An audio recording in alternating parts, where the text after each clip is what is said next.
மகளிர் அணியினுடைய செயல்பாடுகள் சிறப்பாக இருக்கிறது. ஒவ்வொரு மாவட்டத்திலேயும் மகளிர் அணியினுடைய மாநில தலைவர் திருமதி கவிதா ஸ்ரீகாந்த் அவர்கள் சுற்றுப்பயணம் மேற்கொண்டு வருகிறார். 67 கட்சி மாவட்டங்கள் தமிழகத்தில் இருக்கிறது. கிட்டத்தட்ட 50 மாவட்டங்களுக்கு மேலாக சுற்றுப்பயணத்தை முடித்துக்கொண்டு இன்று கோவை மாநகர் மாவட்டத்தினுடைய மகளிர் அணியினுடைய நிர்வாகிகள் கூட்டத்திற்காக வந்திருக்காங்க. இந்த மாநகர் குறிப்பாக கோவை மாநகர் மாவட்டத்தினுடைய மகளிர் அணி தலைவி திருமதி ஜெயஸ்ரீ குன்னத் அவர்கள் மிக சிறப்பாக தன்னுடைய பணிகளை செய்து கொண்டு வருகிறார். இங்கு இருக்கக்கூடிய 21 பகுதிகளிலேயும் மகளிர் அணியினுடைய நிர்வாகிகளை நியமித்து அவர்களை எல்லாம் அழைத்து இன்று ஒரு பிரம்மாண்டமான மகளிர் அணி கூட்டத்தை நடத்தி கொண்டிருக்கிறார் கட்சி அலுவலகத்தில். இன்று தேர்தல் அரசியலில் பெண்களுடைய வாக்கு என்பது அத்தனை அரசியல் கட்சிகளாலும் மிகுந்த முக்கியத்துவம் கொடுத்து கவனிக்கப்படக்கூடிய ஒரு சூழல் உருவாகி கொண்டிருக்கிறது. கடந்த 10-15 வருடங்களாக பார்த்தால் இந்தியா முழுமைக்கும் ஒவ்வொரு அரசியல் கட்சிகளும் மகளிர் வாக்குகளை மகளிருடைய அந்த ஆதரவை பெறுவதால் மட்டுமே தேர்தலில் வெற்றி பெற முடியும் என்கின்ற சூழல் உருவாகி கொண்டு வருகிறது.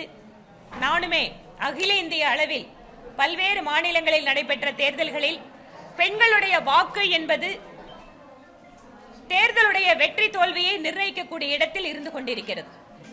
இன்று அரசியல் கட்சிகள் அவர்களுடைய தேர்தல் அறிக்கையை தயார் செய்யும் போது கூட பெண்களுக்கு என்ன நாங்கள் கொடுக்க போகிறோம், என்ன வாக்குறுதி என்பதில் மிகுந்த கவனம் கொடுக்கிறார்கள். அந்த வகையிலே தேர்தலில் குறிப்பாக தேர்தல் அரசியலில் வெறுமனே பார்வையாளர்களாக தேர்தல் காலங்களில் பங்கேற்பாளர்களாக இருக்கக்கூடிய மகளிர் இப்போது முடிவெடுக்க வேண்டிய இடங்களுக்கு வந்து கொண்டிருக்கிறார்கள். 50% இடஒதுக்கீடு, எங்கள் கட்சியிலே இருக்கக்கூடிய 33% நிர்வாகிகளுக்கான இடஒதுக்கீடு, மகளிருக்கான இடஒதுக்கீடு என்பதெல்லாம் இன்று அதிகமான மகளிரை அரசியல் பக்கம் கொண்டு வந்து கொண்டிருக்கிறது. அரசியல் என்பது பேரும் புகழும் அரசியல் பின்புலமும் இருக்கக்கூடிய பெண்களுக்கு மட்டும்தான் அல்லது தேர்தல் கூட்டங்களுக்கு அழைத்து வரக்கூடிய ஒரு கூட்டமாக இருக்கக்கூடிய பெண்கள் என்கின்ற நிலைமை மாறி இப்போது சாதாரணமான நடுத்தர வர்க்கத்து பெண்கள், படித்த பெண்கள், வேலைக்கு செல்கின்றவர்கள் எல்லாம் அதிகமான அளவிலே அரசியலில் ஆர்வம் காட்டி வருகிறார்கள். அதிலும் தமிழக மாதிரியான மாநிலங்கள் அதிகமான பெண் அரசியல் தலைவர்களுக்கு ஆதரவு கொடுக்கக்கூடிய மாநிலத்தில் மகளிர் அணியினுடைய செயல்பாடுகள் வாயிலாக அதிகமான மகளிரை கட்சிக்குள்ளே கொண்டு வருவதிலேயும் சரி, பெண்களுக்கான உரிமைகளை, பெண்களுக்கான பிரச்சனைகளை உரத்து பேசுவதிலேயும் சரி, அவர்களுக்கான தீர்வுகளை கொடுப்பதிலேயும் சரி, பாரதிய ஜனதா கட்சியினுடைய மகளிர் அணி பன்னெடுங்காலமாக பங்காற்றிக் கொண்டு வருகிறது. அடுத்து வரக்கூடிய தேர்தலுக்கு தயாரிப்பு பணிகளை மகளிர் அணி தீவிரமாக கவனம் செலுத்தி கொண்டிருக்கிறது. இப்போது கூட கோவையிலே பல்வேறு சட்டமன்ற தொகுதிகளில் மிக முக்கியமான தேர்தல் பணிகளில் எல்லாம் பெண்கள் பொறுப்பெடுத்து வேலை செய்ய ஆரம்பித்திருக்கிறார்கள். பூத் கமிட்டி ஆகட்டும் அல்லது மண்டலனுடைய தேர்தல் பொறுப்பாளர்களாகட்டும், சட்டமன்ற தொகுதி பொறுப்பாளர்களாக பெண்கள் பணியாற்றுவது என்பதெல்லாம் இப்போது அதிகரித்துக் கொண்டு வருகிறது. வருகின்ற சட்டமன்ற தேர்தலுக்கு மகளிர் அணியை தயார்படுத்துவது, அவர்களுக்கான செயல் திட்டங்களை வகுப்பது, மகளிர் அணியினுடைய மாநில மாநாட்டை திருச்சியிலே நடத்துவதற்காக உத்தேசித்திருக்கிறார்கள். மத்திய அமைச்சர்களுடைய தேதிகள் கிடைத்தவுடன் அந்த மாநில மாநாட்டினுடைய தேதியை மாநில தலைவி அவர்கள் அறிவிப்பார்கள். தேர்தல் சூழல் என்பது தமிழகத்திலே பெண்களுக்குடைய பாதுகாப்பு, பெண்களுக்கான அதிகாரம் என்று இன்று பெண்களுடைய பிரச்சனைகளை முன்வைத்து ஒரு அரசியல் களம் என்பது மாறிக்கொண்டிருக்கிறது. தமிழகத்தில் திராவிட முன்னேற்ற கழகத்தினுடைய அரசிலே பெண்களுடைய பாதுகாப்பு, அவர்கள் எந்த அளவிற்கு வேலைக்கு செல்கின்ற இடங்களில் பாதுகாப்பாக இருக்க முடிகிறது, கல்லூரியினுடைய வளாகங்கள் பெண்களுக்கு பாதுகாப்பாக இருக்கிறதா என்று கேட்டால் இப்போது இல்லை என்கின்ற பதிலைத்தான் சொல்ல முடியும். பெண்களுக்கு எதிரான குற்றங்கள் அதிகரிக்கின்ற, மிக வேகமாக அதிகரிக்கின்ற ஒரு மாநிலமாக தமிழ்நாடு மாறிக்கொண்டு வருவது கவலை அளிக்கிறது. பெண்களுக்கு அதிகாரம் என்பது அவர்களுடைய கல்வி மற்றும் பொருளாதார சுதந்திரத்தின் வாயிலாக பெற முடியும் என்பதை நாங்கள் நம்புகிறோம். ஆனால் அதற்கேற்ப அவர்களுடைய பணியிட சூழல், கல்வி கற்கின்ற சூழல், பொது இடங்களில் அவர்கள் நடத்தப்படுகின்ற விதம் என்பதெல்லாமே அரசாங்கத்தினுடைய ஒரு மிக முக்கியமான கொள்கை முடிவுகளை செயல்படுத்துகின்ற விதத்திலே சார்ந்திருப்பதனால் திராவிட முன்னேற்ற கழகத்தினுடைய திராவிட மாடல் அரசு என்பது பெண்களுக்கு துரோகம் செய்கின்ற அரசாகத்தான் தமிழகத்தில் இருந்து கொண்டிருக்கிறது. இதை ஒவ்வொரு வீடுகளுக்கும் ஒவ்வொரு பெண்களுக்கும் எடுத்து செல்கின்ற பணியை மகளிர் அணி செய்யும். அதற்கான கூட்டங்கள் இப்போது ஒவ்வொரு மாவட்டத்திலேயே நடத்திட்டு இருக்கோம். இன்னும் வரக்கூடிய காலத்தில் இந்த பணிகள் வேகம் எடுக்கும் என நாங்கள் உறுதியாக சொல்ல முடியும்.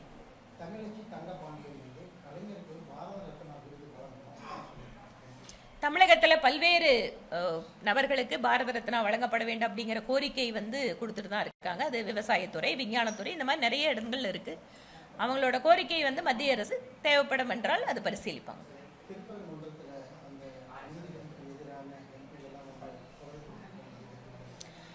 திருப்பரங்குன்றம் விவகாரத்தில் ஒரு உயர்நீதிமன்ற நீதிபதி திராவிட முன்னேற்ற கழகத்தினுடைய கொள்கை சார்ந்து தீர்ப்பு வழங்கவில்லை என்ற காரணத்தினால அங்க இருக்கக்கூடிய இண்டி கூட்டணி கட்சிகளோட எம்பிக்களோட சேர்ந்து ஒரு இம்பீச்மெண்ட் மோஷனுக்கு கையெழுத்து வாங்கி கொடுத்திருக்காங்க. அந்த நீதிபதியினுடைய செயல்பாடுகள் எப்படி ஒரு நீதி துறையில் அவர் அப்படின்னு பாத்தீங்கன்னா, அதிகமான வழக்குகளை முடித்த நீதிபதி, நேர்மையான நீதிபதி, அவர் மீது இதுவரை எந்த குற்றச்சாட்டும் கிடையாது. அப்படி இருக்கின்ற எத்தனை நேரம் என்றாலும் அவர் இருந்து கோர்ட்டில் செயல்படக்கூடிய, அதாவது நீதி வழங்கக்கூடிய, கேசுகளை விசாரிக்கக்கூடிய ஒரு நீதிபதி. ஆனா இந்துக்களுக்கு ஆதரவாக தீர்ப்பளித்தார் என்கின்ற ஒற்றை காரணத்திற்காக இண்டி கூட்டணியினுடைய எம்பிக்கள் எல்லாம் கையெழுத்து போட்டு அவர் மேல இம்பீச்மெண்ட் மோஷன் கொண்டு வராங்கன்னா எந்த அளவிற்கு சிறுபான்மை வாக்கு வங்கி அரசியல் இவர்களை எல்லாம் ஆட்டி படைக்கிறது என்பதை புரிந்து கொள்ளலாம். உயர்நீதிமன்றத்தில் மட்டுமல்லைங்க, நீதித்துறையில இன்று லஞ்ச லாவண்யம், ஊழல் தொடர்பான வழக்குகள் இவை தீர்க்கப்படாமல் இருக்கு, கண்டுகொள்ளப்படாமல் இருக்கிறது. நீதிமன்றத்தினுடைய வளாகங்கள் இன்றைக்கு பல்வேறு இடங்கள்ல மோசமாக இருக்கக்கூடிய பராமரிப்பு இல்லாத சூழல் இருக்கு. நீதித்துறையிலே ஆட்கள் பற்றாக்குறை, தமிழகத்தினுடைய நீதித்துறையிலே நீதிமன்ற பணியாளர்கள் பற்றாக்குறை, நீதிபதிகள் பற்றாக்குறை, வழக்குகள் ஆண்டு கணக்காக தேங்கி இருக்கிறது. இதை பற்றி எல்லாம் கவலைப்படாத திராவிட முன்னேற்ற கழகத்தினுடைய அரசு இன்றைக்கு திருப்பரங்குன்றத்தில் தீபத்தூணில் தீபம் ஏற்றலாம் என்று ஒரு நீதிபதி சொன்ன உடனே அவருக்கு எதிராக இவர்கள் ஒட்டுமொத்தமாக அணி திரள்கிறார்கள் என்றால் எந்த அளவிற்கு இவர்களுக்கான இந்து மத எதிர்ப்பு அவர்களுடைய மனநிலையில் ஊறிக்கொண்டிருக்கிறது என்பதை புரிந்து கொள்ளலாம்.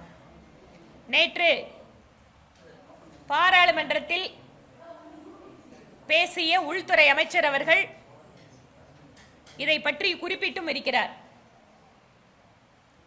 இங்கு தமிழகத்தில் இருக்கக்கூடிய திராவிட முன்னேற்ற கழகம், காங்கிரஸ், கம்யூனிஸ்ட் கட்சிகள் நீதிமன்ற தீர்ப்பினை விமர்சிப்பதை தாண்டி நீதிபதியை, அவர் சார்ந்த வகுப்பை மிக கேவலமாக வெளிப்படையாக விமர்சித்துக் கொண்டிருக்கிறார்கள் என்றால் இதுதான் நீதித்துறைக்கு அவர்கள் கொடுக்கின்ற மரியாதையா? நீதிபதி எந்த ஜாதியை சேர்ந்தவர் என்று பார்த்து இவர்கள் விமர்சனம் செய்கிறார்கள், அவரை அசிங்கப்படுத்துகிறார்கள். இதில் பற்றியெல்லாம் புகார் கொடுத்தால் காவல்துறை கண்டுகொள்வதில்லை.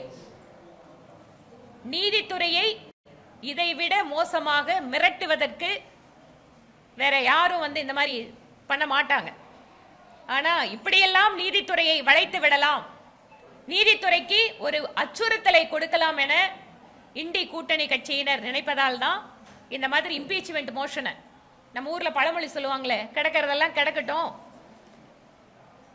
தூக்கி மனையில் உட்காரன்னு சொல்லுவாங்க. அந்த மாதிரி திமுக தமிழ்நாட்டில் இருக்கிற இத்தனை பிரச்சனையை விட்டுட்டு திருப்பரங்குன்ற தீர்ப்புக்கு எதிராக உடனே இவ்வளவு பேர்த்த ஒன்னா சேர்த்து இன்னைக்கு இம்பீச்மெண்ட் மோஷன் கொண்டு போயிட்டு இருக்காங்க.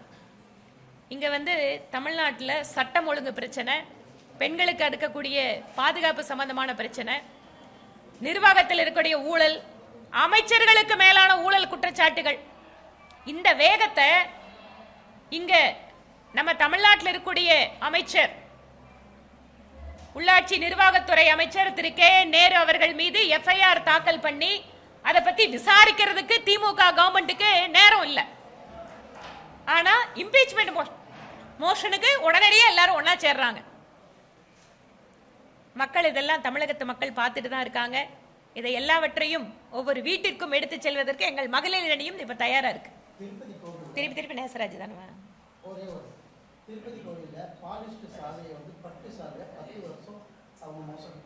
இதுங்க பாலிஸ்டர் சால்வை கோயில்ல பாருங்க. கோயில்ல நடக்கிற இந்த முறைகேடுகள் எல்லாம் எந்த விதத்தில் முறைகேடுகள் இருந்தாலும் சம்பந்தப்பட்ட நபர் தண்டிக்கப்பட வேண்டும். அது நிச்சயமாக ஆந்திர அரசு அந்த நிர்வாகத்தில் இருக்கிறவங்க இதை புகார் கொடுத்து அவர்கள் மீது கடுமையான நடவடிக்கை எடுக்கணும்.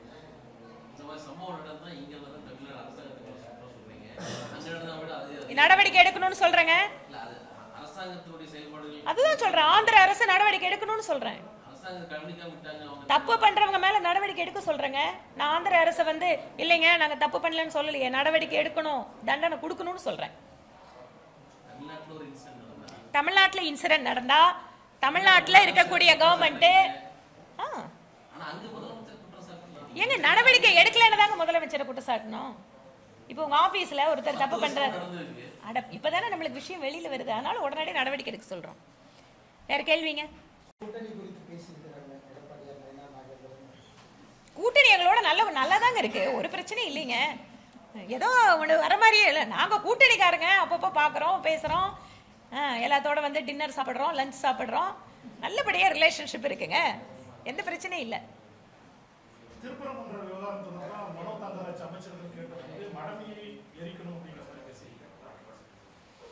மடமையை எரிக்கணும் இல்ல அறியாமையை கொளுத்தணும் என்ன வேணா சொல்லுங்க. ஆனா இந்து மத வழிபாட்டு உரிமைகளை மதிக்க வேண்டுமா வேண்டாமா? நாங்க கேட்கிற கேள்விகள் அதுதான். திருப்பரங்குன்றத்தில் இருப்பது முருகனுடைய மலையா சிக்கந்தர் மலையா? அதே போல தீர்ப்பு கொடுத்த உடனே நீங்க அதாவது அரசாங்கம் சொல்லக்கூடிய வகுப்பு பிரச்சனை, இது மத கலவரம். ஆனால் தர்கா நிர்வாகம் எந்த இடத்துல பிரச்சனை இல்லை, அவங்க எங்கேயும் கோர்ட்ல அப்பீலுக்கு போகல, அவங்க எங்கேயும் இறங்கி நின்று ஆர்ப்பாட்டம் பண்ணல. ஆனா இந்த தீர்ப்புக்கு எதிராக போராடுறது யாருன்னு பார்த்தா விசித்திரமா இருக்குதுங்க, ஹிந்து அறநிலையத்துறை. ஹிந்து அறநிலையத்துறை எதுக்கு இருக்கிறாங்க? பக்தர்களோட உரிமைகளை காப்பாத்துறதுக்கு, கோயில்களை காப்பாத்துறதுக்கு, ஹிந்து மத வழிபாட்டு உரிமைகளை பாதுகாப்பதற்கு இருக்கக்கூடிய ஹிந்து அறநிலையத்துறை திமுகவோட இந்த திராவிட மாடல் அரசோட அவங்களோட கொள்கை முடிவுகளை செயல்படுத்தக்கூடிய துறையாக மாறிக்கொண்டிருக்கிறது. அதுக்கு எதுக்கு பேரு ஹிந்து அறநிலைத்துறைன்னு வைக்கணும்? அதை எடுத்துடலாமே. ஹிந்து கோயில்களை பாதுகாக்கிறதுக்கு தாங்க கோடிக்கணக்கான ரூபாயை பக்தர்கள் கையில வாங்கி இன்னைக்கு கும்பாபிஷேகம் பண்றோம். அதை நீட்டா கணக்கெடுத்து அறநிலைத்துறை அமைச்சர் சொல்றாரு, எங்கள் ஆட்சியில இத்தனை கோயில் கும்பாபிஷேகம் பண்ணோன்னு. கோயில் கும்பாபிஷேகம் பண்றதுக்கு எத்தனை பணம் கவர்மெண்ட் கொடுத்தது, எத்தனை பணம் பக்தர்கள் கொடுக்கறாங்க அப்படிங்கறத வெள்ளை அறிக்கையா அறநிலைத்துறை அமைச்சர் கொடுக்கணும். இன்னும் ஒரு சில கோயில்ல கொடுமை என்ன தெரியுங்களா? கோயில்ல கும்பாபிஷேகம் பண்ணணும்னு கோயிலுடைய பக்தர்கள்லாம் ஒண்ணு சேர்ந்து போய் கேட்டா அறநிலைத்துறையோட அதிகாரிகள் காசு கொடுங்க அப்பதான் நாங்க கும்பாபிஷேகம் டேட் கொடுப்பேன்னு சொல்லக்கூடிய கேவலமான நிலைமை தமிழ்நாட்டில் இருக்கு. பக்தர்கள் காசு கொடுத்து தாங்கள் வழிபடுகின்ற சாமிக்கு பூஜை பண்றதுக்கு, தாங்கள் நம்புகின்ற தெய்வத்திற்கு ஒரு கோயில் கட்டி கும்பாபிஷேகம் பண்றதுக்கு திராவிட முன்னேற்ற கழகத்தோட அரசாங்கத்துல அதிகாரிகளுக்கு லஞ்சம் கொடுத்து தேதி குறிக்க வேண்டிய நிலைமை தமிழ்நாட்டில் இருக்கிறது. இதை விட மோசமா ஹிந்து அறநிலைத்துறை நடந்துக்க முடியுமா இந்த நாட்டில்? இதுதான் இருக்கக்கூடிய யதார்த்தம். அதனால் நாங்கள் பார்ப்பது என்னவென்றால், இந்த அரசு மதசார்பற்ற அரசு, மத்திய அரசோ மாநில அரசு எல்லாரும் அரசியலமைப்பு சட்டத்தின்படி பதவி பிரமாணம் எடுத்திருக்கிறோம். மத சார்பின்மை என்றால் என்ன? கிறிஸ்தவர்களையும் ஒன்னா நடத்தணும், முஸ்லிம்களையும் சமமா நடத்தணும், ஹிந்துக்களையும் சமமாக நடத்த வேண்டும். எல்லாத்தையும் சமமாக நடத்துவதுதான் மதசார்பின்மை. ஆனா நான் கிறிஸ்துமஸுக்கு வாழ்த்து சொல்லுவேன், ஆனா விநாயகர் சதுர்த்திக்கு சொல்ல மாட்டேன், தீபாவளிக்கு சொல்ல மாட்டேன். இதுதான் மதசார்பின்மையா? அப்போ ஒரு கண்ணில் வெண்ணெய் ஒரு கண்ணில் சுண்ணாம்பு, இதுக்கு பேரு சமநீதியா சமூக நீதியா? இதுதான் திமுக மக்களை ஏமாற்றிக் கொண்டிருக்கக்கூடிய வேலை. நன்றிங்க. மன்னியர் இடஒதுக்கீட்டு சம்பந்தமா பாட்டாளி கட்சியும் தாவேக்காவும் இணைந்து போராடலாம் நீங்க எல்லாம் ரெண்டு சந்திச்சு பேசியிருக்காங்க. ஜிகே மணியும் வழக்கறிஞர் பாலுவும் சந்திச்சு பேசியிருக்காங்க. இது எப்படி பாக்குறீங்க? ஒவ்வொரு கட்சி உங்களுடைய நிலைப்பாடு இல்லைங்க, ஒவ்வொரு கட்சிக்கும் ஒரு நிலைப்பாடு அப்படிங்கிறது இருக்கு. இடஒதுக்கீட்டில் எந்த மாதிரி கொண்டு வரணும், தீர்ப்புகள் இருக்கு. உச்சநீதிமன்றத்தோட தீர்ப்புக்கு பின்னால அதை எப்படி கொடுக்கறது. ரெண்டாவது, நம்ம நிறைய இடங்கள்ல நிறைய மாநிலங்களில் பார்த்துட்டீங்கன்னா ஒரு மாநிலத்தில் பேக்வேர்டாக இருக்கிறவங்க இன்னொரு மாநிலத்தில் ஃபார்வர்டாக இருப்பாங்க, இல்லைனா எஸ்சி கம்யூனிட்டியாக கூட இருப்பாங்க. இந்த மாதிரியான ஒரு வகுப்பு, அதாவது ஜாதி ரீதியான ஒரு டேட்டா அப்படிங்கிறது நம்மக்கிட்ட இல்லை, ரொம்ப கிளியராக இல்லை. அதனால தான் மக்கள் தொகை கணக்கெடுக்கும் போது இதை சேர்த்து நடத்தணும் அப்படிங்கிறத நாங்களே ஒரு கோரிக்கையாக தான் வச்சிருக்கோம். அதனால இது வந்ததுக்கு அப்புறம் தான் நம்மளுக்கு கிளியராக யாருக்கு என்ன அதில் வந்து கிடைக்கும் அப்படிங்கிறத சொல்ல முடியும். தாவேகா இல்லை பாமக அவங்களோட விஷயங்கள் எல்லாமே ஒவ்வொரு கட்சிக்கும் ஒரு நிலைப்பாடு இருக்கு, அதை அவங்க எடுக்கலாம்.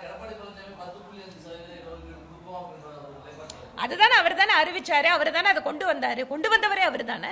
அதனால அவர் அதுல உறுதியா இருக்காரு.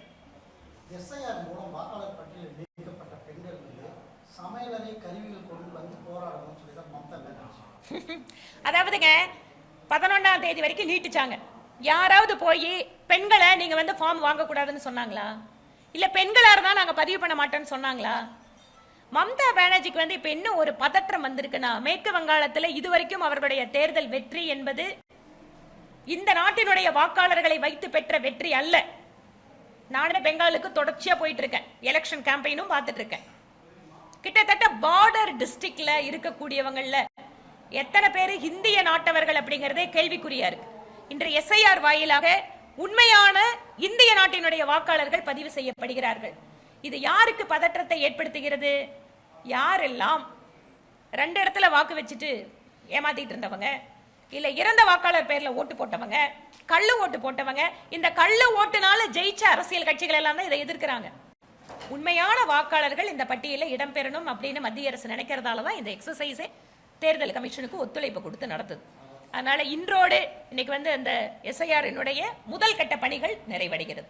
இதற்கு பின்பாக வரைவு வாக்காளர் பட்டியல் வந்ததற்கு பின்பாக எல்லா அரசியல் கட்சி பூத் ஏஜென்ட்டோட சேர்ந்து தான் ஒவ்வொரு வாக்காளரும் ஷிஃப்ட் ஆயிருக்கா, இறந்திருக்காங்களா, புதிய வாக்காளர்கள் பதிவு பண்ண போறாங்க.